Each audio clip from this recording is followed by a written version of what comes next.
Hi guys, welcome back. Oh, it feels so good to be back and making videos again.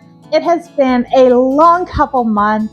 It has been busy and stressful, and we finally made the move from Washington State all the way back to Nova Scotia. And we moved in, we found a home. I'll tell you all about it in a later video.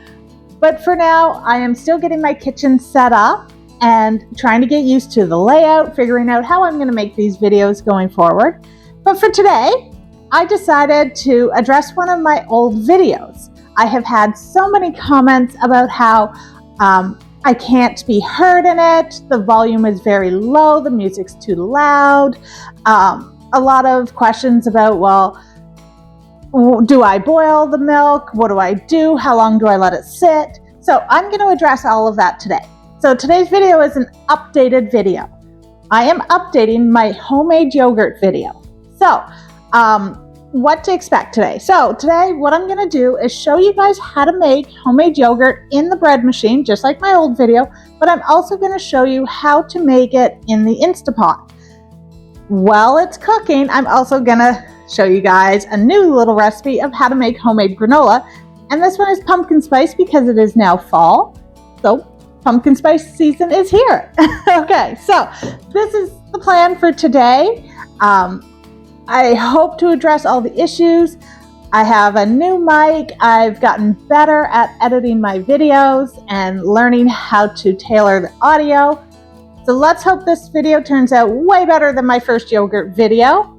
And yeah, that's it. Let's get going. I'll show you guys how to make this yogurt.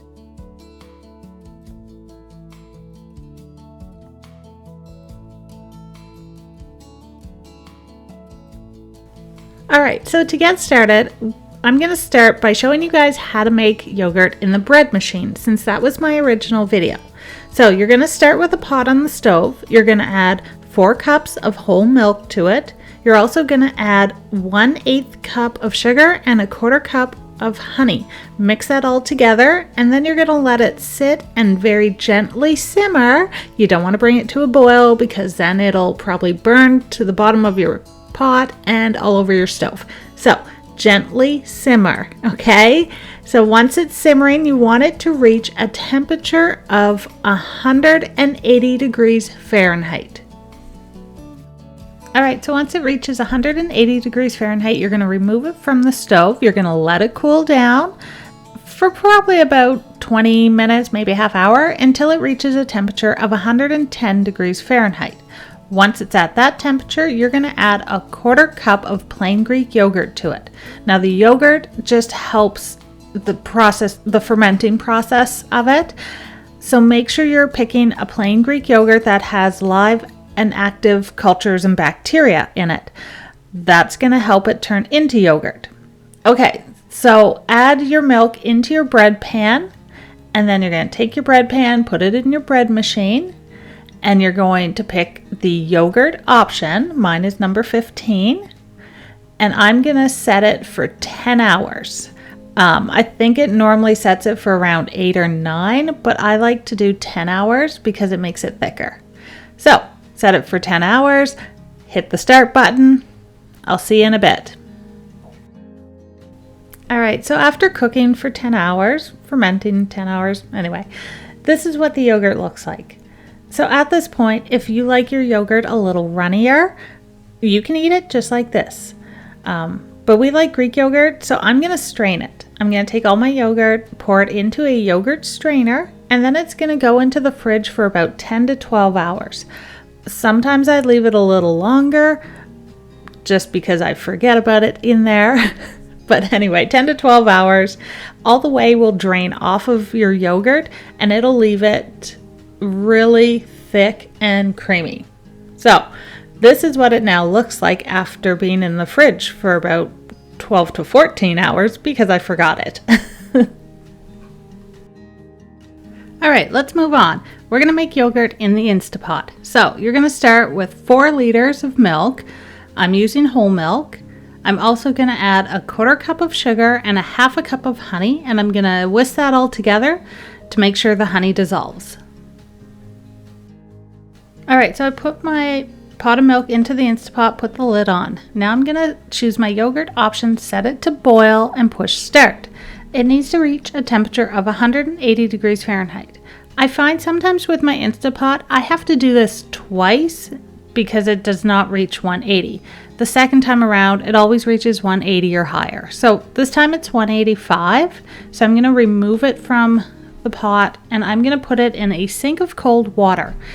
This is just so that it helps it cool down a little quicker than leaving it on the counter for a half hour or an hour. This will take about 15-20 minutes to cool it down to a temperature of 110 degrees Fahrenheit. Once it's cooled down to the right temperature, I'm going to add 3/4 cups of plain Greek yogurt. Again, the Greek yogurt has to have live active cultures and bacteria. Mix it all in, and then I'm going to remove the pot from the sink, wipe it off, and put it back into my Instapot. Okay, so I put the pot of milk back into the Instapot, put the lid on, and now I'm going to choose my yogurt setting. This time I'm going to take it off of boil and change it to low, and it's going to cook or ferment for 10 hours. All right, so after it's been in the Instapot for about 10 hours, this is what it looks like. It's a little bit thicker than making it in the bread machine, but it's pretty much the same consistency after I stir it up a little bit. So I'm going to pour it into my strainer just like I did with the bread machine one as well. And I'm going to put this into the fridge for 10 to 12 hours. But because I tend to forget it in the fridge, it'll probably be in there for 14. So pour all the yogurt into your strainer. You might have to mix it a little bit because this is a very big batch of yogurt, and get it into the fridge. All right, so after being in the fridge for 12 hours, when you take your yogurt out, you'll see this yellowish liquid at the bottom of your yogurt strainer. Well, that watery liquid is actually called whey. It's a protein-rich component of milk that has protein and calcium. It just gets drained off Greek yogurt to make it thicker, but it can be mixed right back in if you want it to, and it'll thin out your Greek yogurt. So, anyway, moving on from that, the yogurt turned out amazing. It's thick and creamy, and now I'm just going to put it into a couple mason jars and put it in the fridge to eat it later. All right, let's make some granola to go with our yogurt. So I'm going to use 4 cups of old-fashioned rolled oats. I prefer to use the gluten-free ones. I'm also going to use 2/3 of a cup of walnut crumbs, 2/3 of a cup of salted and roasted pumpkin seeds, 2/3 cup of sliced blanched almonds. I'm also going to add a 1/2 teaspoon of kosher salt and 2 tablespoons of pumpkin spice.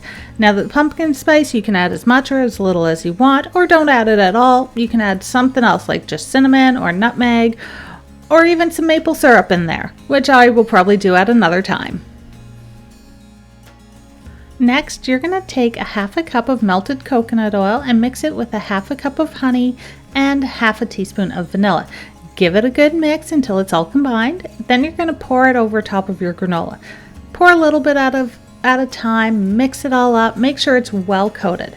Okay, once you have it all well coated, you're going to grab a baking sheet, line it with parchment paper, and you're going to spread your granola out on top of the parchment paper.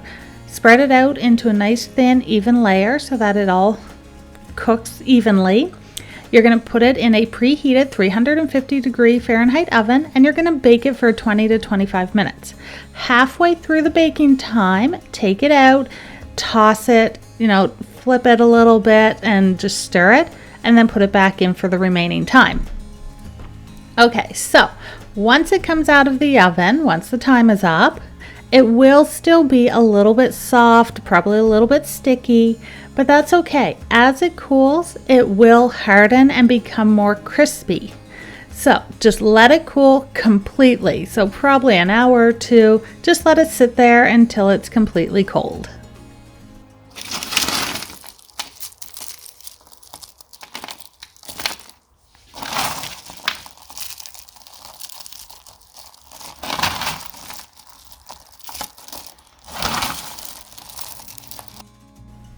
So as you guys just heard, it turned out really crispy and crunchy, and that was after letting it sit and cool for probably about 3 or 4 hours. I just left it on the counter and kind of forgot about it. So now I'm going to take it and put it in a fancy jar, preferably an airtight jar, and I'm going to leave this on my counter for tomorrow morning when I have my yogurt. The rest of it, I think all I'm going to do is throw it into a freezer bag and throw it in the freezer. And when I'm ready to have more granola and refill my jar, I'll just take the bag out, let it sit on the counter for a bit until it's not frozen, let it thaw, and then I'm going to refill my jar. All right, you guys, so this recipe takes forever to make. From the 10 hours of cooking, fermenting, to the 12 hours of letting it strain until it's ready. Like, it's a very long process, but personally, I think it is absolutely worth it, because when I make it, especially in my Instant Pot, oh my God, why can I never say that one right? Anyway, when I make it in there, it usually makes 4 of these. So each one of these will last myself and my husband 1 week. So it lasts for 4 weeks. And on the last jar, when I open it, that's when I make another batch of it. So it lasts for a really long time. We absolutely love it. Our favorite is the honey. Every so often we'll add some like flavored syrups to it when we're mixing it up in a bowl. But we really like this one.